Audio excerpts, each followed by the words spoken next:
এই যে 205 নম্বর যে ওয়াশরুম আছে এর পাশ দিয়ে ঢুকতে হয় ছেলেদের রাসূলুল্লাহ সাল্লাল্লাহু আলাইহি ওয়াসাল্লামকে সালাম পেশের জন্য।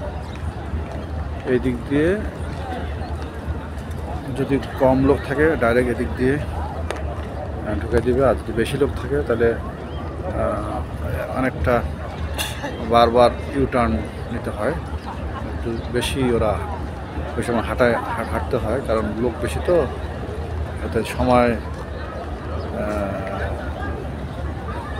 সময়টা নেওয়া হয় বেশি। সময় নেওয়া হওয়ার কারণে আস্তে আস্তে পৌঁছাতে আমাদের দেরি হয়, এবং ওই দিক দিয়ে আস্তে আস্তে সিরিয়াল বাই সিরিয়াল সালাম পেশ করে মুসল্লিরা আস্তে আস্তে বের হয়। অর্থাৎ মুসল্লির চাপ বেশি হওয়ার কারণে সময়টা পৌঁছাতে তো সময় বেশি লাগে, এই জন্য অনেক দূর ওরা ঘুরে নেয় আর কি।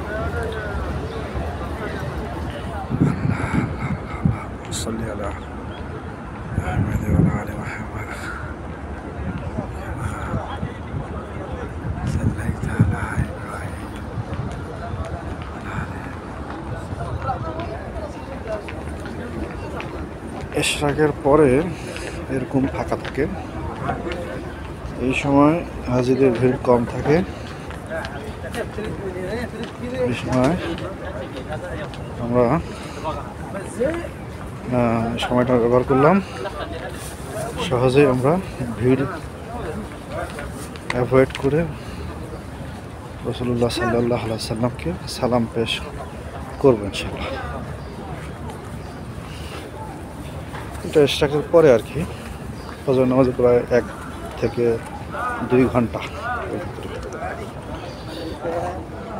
জুতোটা খুলে নেই, জুতা ভেরি লাইট, নো ক্রাউডি, এই সময় কোনো ক্রাউডি নাই আলহামদুলিল্লাহ।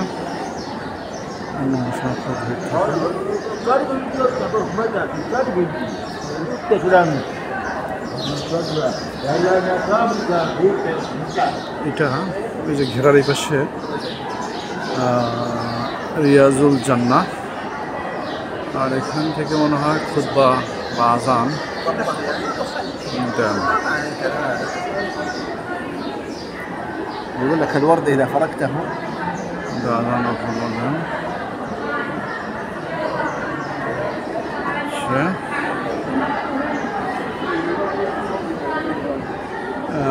এখানে ইমাম সাহেব নামাজ পড়া, এই স্থানে রাসূলুল্লাহ সাল্লাল্লাহু আলাইহি ওয়াসাল্লাম দাঁড়িয়ে ইমাম হিসেবে ছিলেন এবং নামাজ পড়াইতেছে সাহাবীদেরকে। নাইস। যাই তো একটু ভক্তির সাথে আমরা দরুদ শরীফ পড়তে পড়তে যাবো, এবং ওখানে গিয়ে প্রথমে পড়বে আমাদের নবী হযরত মুহাম্মদ সাল্লাল্লাহু আলাইহি ওয়াসাল্লাম, এরপরে আবু বকর রাদিয়াল্লাহু আনহু, এরপরে হযরত ওমর ফারুক রাদিয়াল্লাহু আনহু। ঠিক আছে। اللهم صل على محمد وعلى آل محمد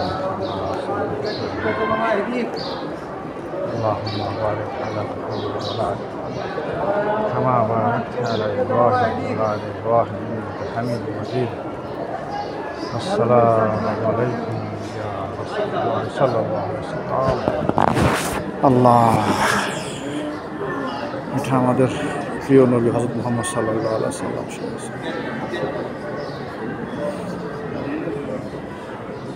আল্লাহ, যেখানে এরপরে হযরত আবু বকর রাদিয়াল্লাহু আনহু, এরপরে হযরত ওমর রাদিয়াল্লাহু আনহু। আলহামদুলিল্লাহ। আসসালামু আলাইকুম ইয়া আবু বকর রাদিয়াল্লাহু আনহু, আসসালামু আলাইকুম ইয়া ওমর রাদিয়াল্লাহু আনহু। আল্লাহুম্মা সাল্লি আলা মুহাম্মাদ।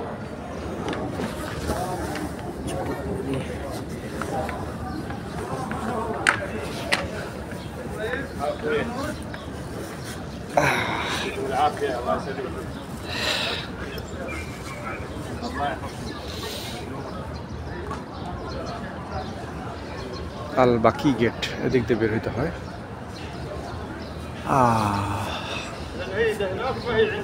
আল্লাহুম্মা সাল্লি আলা মুহাম্মাদ।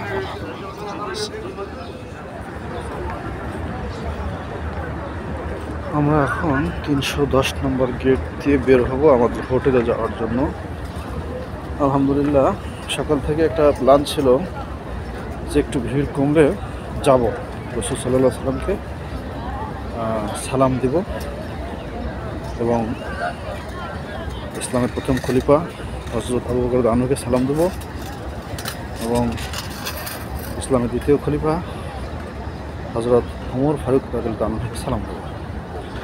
এই কারণে ফজর নামাজের পরে আমি একবার দেখলাম যে প্রচণ্ড ভিড়, তারপর আধা ঘন্টা দাঁড়াতে থাকতে হবে ভিড়ে। দ্যাটস ওয়াই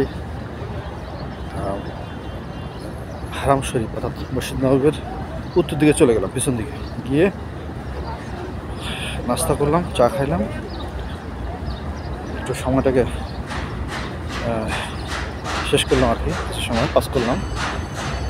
দেন এসে দেখলাম যে ভেরি লাইট, আপনাদেরকে দেখাইলাম। অর্থাৎ কেউ যদি আমরা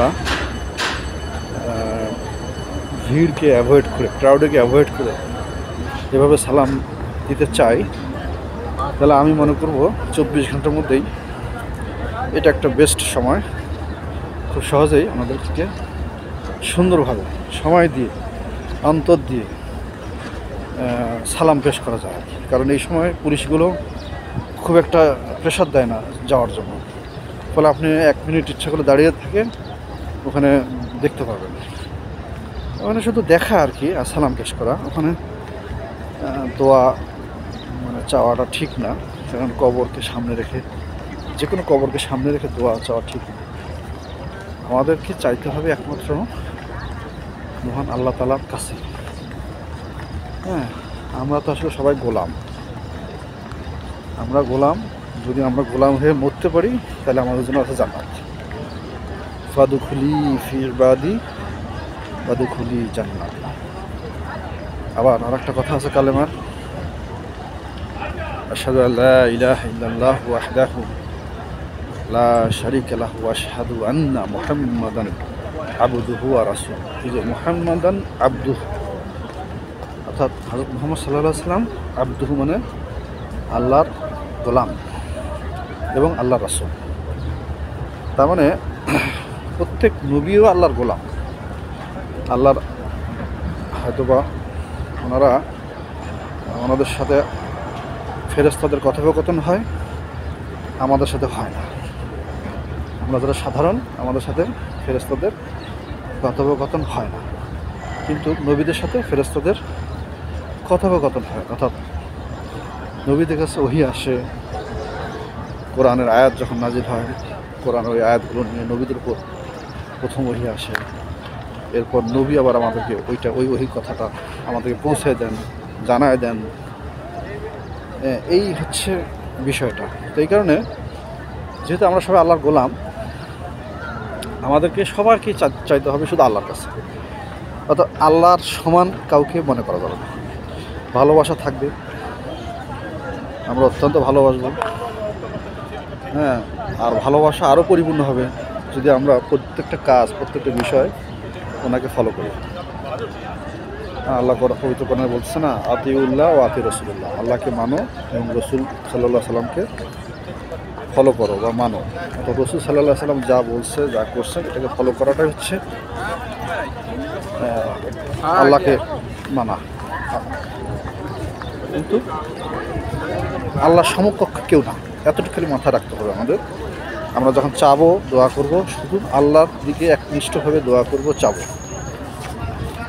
আর খুব যদি ভালোবাসা প্রকাশ করতে হয় রাসূলুল্লাহ সাল্লাল্লাহু আলাইহি ওয়াসাল্লাম দরুদ শরীফ পড়তে বসেন। ওনার জন্য দরুদ শরীফ পাঠানো হলেই এটা ওনার কাছে পৌঁছাইয়া দেওয়া হবে। হ্যাঁ, এভাবেই কিন্তু উনি বলে গেছেন। তাহলে ওনার কবরে বা ওনার উনি যেগুলো শুয়ে আছেন রওজা মোবারক, ওখানে গিয়ে আসলে কেন পুলিশরা, এখানকার পুলিশরা দোয়া করতে নিষেধ করে এবং কেন বলে হারাম হারাম, এই যে কিছুটা আমি আপনাদের ভাই বললাম যে আল্লাহর সমকক্ষ কাউকে মনে করা যাবে না। কারণ অনেক সময় ভক্তি ভালোবাসাকে বিষয়কে কেন্দ্র করে দেখা গেছে যে অনেকে অজ্ঞতাবশত যারা জানে না তারা অনেকে মনে করে যে এনার থ্রুতে দোয়া করি ইনি কিছু দিবেন বা এরকম কিছু যদি চলে আসে তাহলে শিরক হয়ে যাবে। আর শিরকের আমল থাকলে তো সব আমল নষ্ট হয়ে যাবে।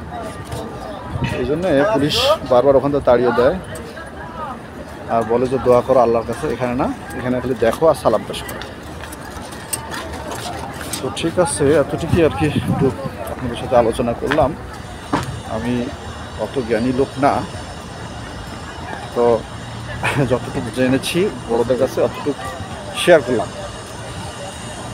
তো ঠিক আছে, আজকে হয়তো রাতে চলে যাবো আমরা বাংলাদেশে ইনশাল্লাহ।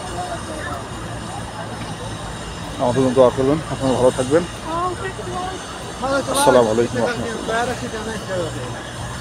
রাহমাতুল্লাহ।